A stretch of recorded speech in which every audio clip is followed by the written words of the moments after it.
Beverage education, better known as wine tasting, is a class offered to 21-year-old students at OSU. The class itself is interesting, but what's even more interesting is who teaches it. Philippe Garmy has taught at OSU for 7 years, but his roots didn't begin in Oklahoma. I have a French father and an English mother. I grew up in South America, came to the United States when I was a senior in high school to New York.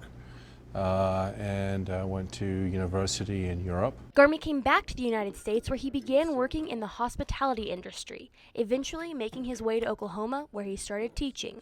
His love and knowledge of wine began at an early age, but working with hotels and restaurants only furthered it. As a little boy growing up, I can remember we were always introduced with a little bit of wine and lots of water, and as we got older, the ratio began to change. You know, the sanctity of the table for us is always a special place where life really, in some ways, was enriched.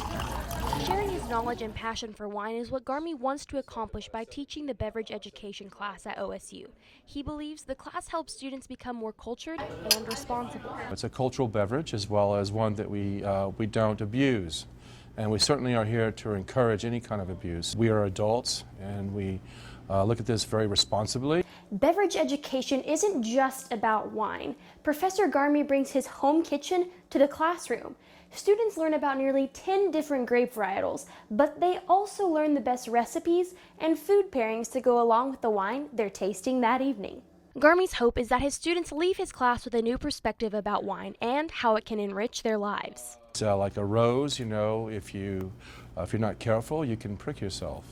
But at the same time, it has beauty, it has significance, it brings color and poetry into your world.